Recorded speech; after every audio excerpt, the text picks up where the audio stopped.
I'm headed into San Francisco, and I'm inviting you to come along as I tour all 3 of the San Francisco Mint locations from 1854 up till today.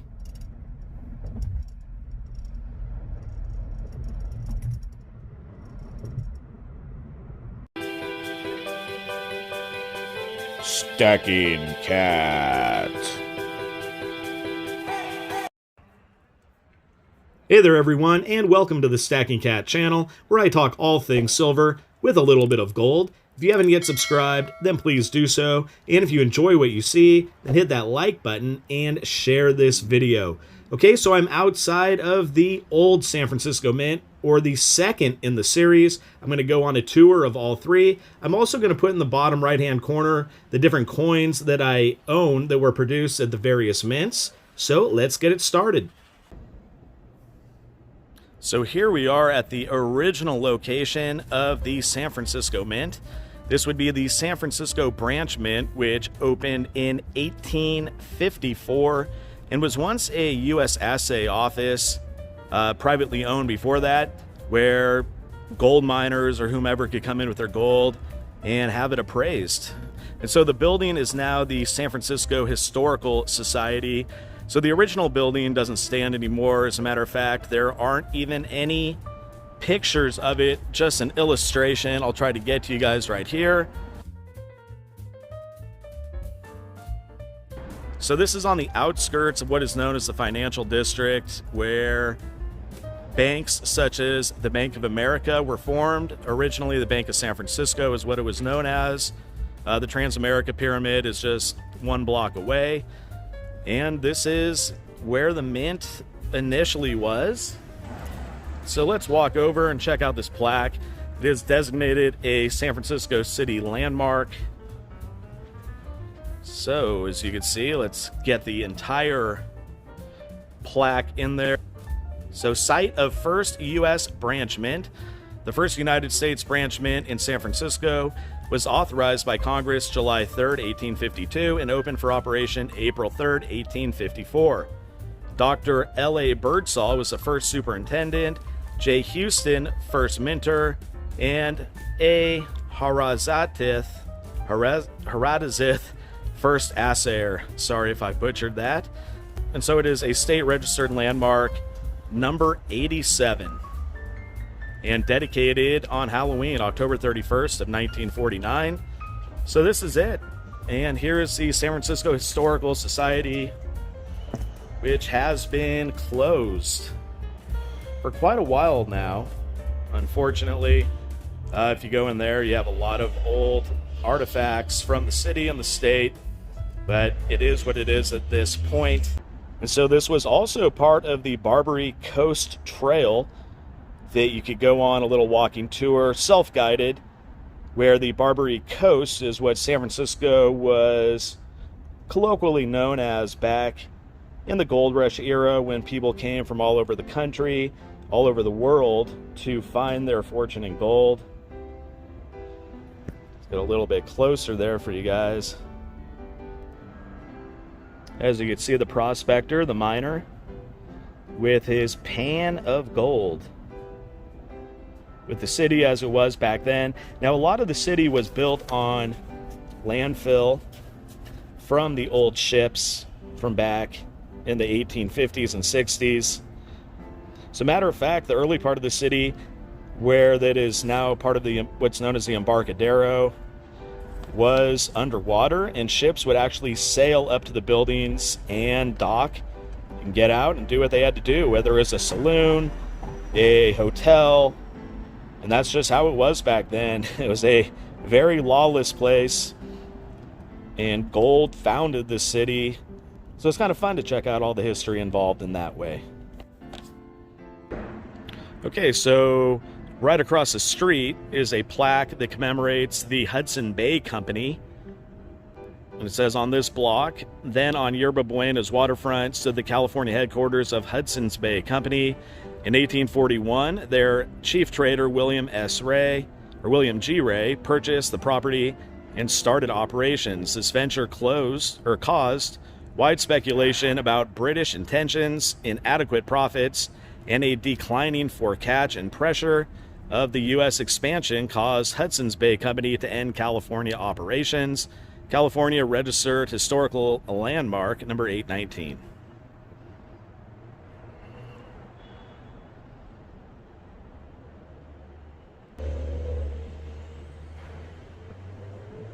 And as you can see, let me pan back over.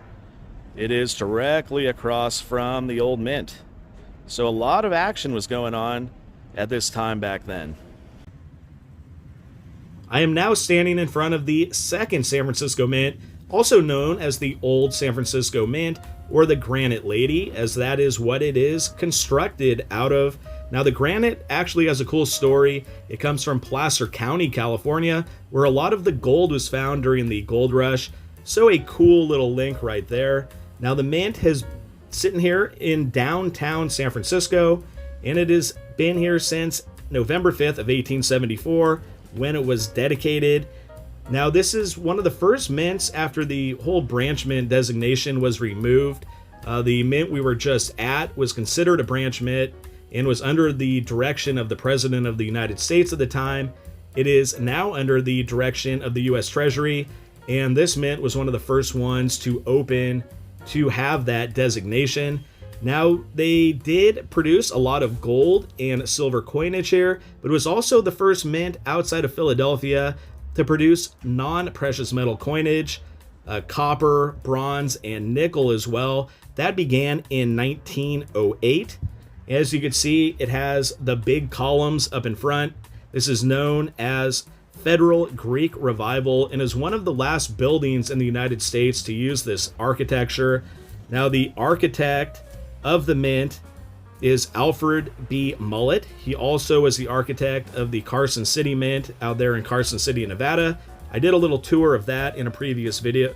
If you guys want to go and check that out, I will put a link down in the description box. So as you can see, yeah, 6 30-foot columns. This is a pretty big tourist attraction. A lot of people come from around. Just the history of it all is really awesome, as it produced a lot of iconic coinage: Morgan silver dollars, gold Liberty heads, silver peace dollars, the St. Gaudens gold coin.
Okay, so I'm now on the back side of the mint, which is away from the main street. It's in a little alleyway and plaza now. As you can see, you have the smokestacks, and really just how massive this mint is. It is a huge building on a pretty large piece of property here on 5th and Mission Streets in San Francisco. Now, this mint does have one of the great distinctions, and that is surviving the 1906 Great Earthquake and Fire here in San Francisco. Now, I will put a little image of the coin that is the centennial commemorative of that earthquake that the U.S. Mint put out. Now, it was minted at the next mint we're going to go to, which is the newer mint. However, it does depict this mint, and it really, you could kind of see on the coin, the design of the coin, exactly what it looks like with all the smokestacks. So that's really cool. As you can see around, I mean, this thing is just fortified. It was also used as a crisis center, much like you would use with the Red Cross, as nowadays they had a working well in here that they helped fight off the flames of the fire. So a lot of history. Okay, so here we go. We are here at the new San Francisco Mint at 155 Herman Street in San Francisco. And here is the... It is a Saturday, so it is not open for business, but it sits in the middle of just a neighborhood, which is kind of strange. Just a residential neighborhood. There's just houses and little apartment buildings all around. The other mints are like right in the heart of downtown. You can kind of see in the distance there all the housing. So here we go, United States Mint. Here is one of the entrances. It's a wrought iron gate. No way to get through there, and I would not try. This is federal land and property, and I am not messing with that. So I'm going to stand back here at a distance and just kind of go over what it looks like. Here is the other gate, right, only about 30 or 40 yards. There is an entrance, a walking entrance as well. Here is the Department of the Treasury seal, 1789. Of course, I just mentioned earlier at the last mint that the Treasury Department oversees the U.S. mint system. As you see, the building is a little different looking compared to the last one. It is what is called as WPA architecture, or WPA modern, I should say. No trespassing, as you guys can see right there. So here's an overview. You can see down below, it is built on a hill. It is called the Mint on the Hill around these parts. I don't know in any other parts if it is either. It's just kind of the nickname of it. Now, the American Silver Eagle was minted here from 1986 through 1998. Now they just mint a lot of commemorative coins like the Enhanced Reverse Proof, the 2019. I'll put down here in the right-hand corner. You can kind of see down there to the left of the screen how it is sitting up on a hill. I mean, look at that right there. But they save mark behind it. Yeah, just right in the middle of a neighborhood. It's kind of crazy. But they did produce coinage in here. They moved in here in 1937. It was actually dedicated 12 days before the Golden Gate Bridge was opened and dedicated, which totally overshadowed the mint opening. But it's still one of the iconic landmarks here in the city. So yeah, they produced coinage up through 1955 and then ceased. I believe they restarted it, though, in the mid-60s. 1965, 1966. No longer do they produce circulated coinage.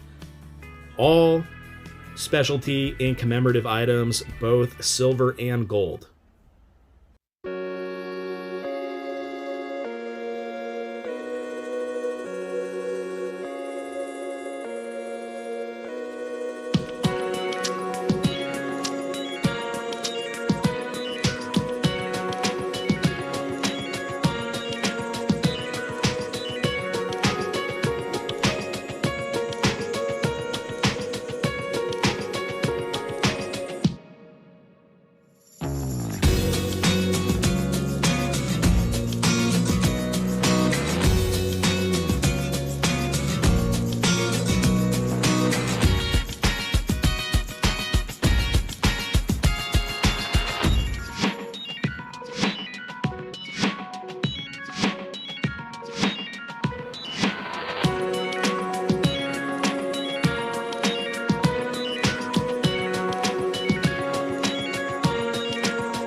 Okay, so I'm heading home. I'm on the eastern span of the Bay Bridge, headed back to my neck of the woods. And that was just a fun little afternoon out there checking out the history of the 3 San Francisco mints. Now, unfortunately, I was not able to go on any inside tours. None of them are offered. However, a year ago at this time, in February of 2020, I was able to go on a tour of the Old Mint, or the Second Mint, through the San Francisco Historical Society. and the California Historical Society. So those are few and far between, especially during the pandemic now. But it was just fun. I hope you guys were able to enjoy the outsides of the mint and just all the history of the different silver and gold coinage that comes from there. Okay, so that's going to wrap things up then for this video. And if you'd like to see similar videos about silver with a little bit of gold, then please subscribe and push that notification bell, smash that like button, and leave a comment. And until next time, this is the Stacking Cat.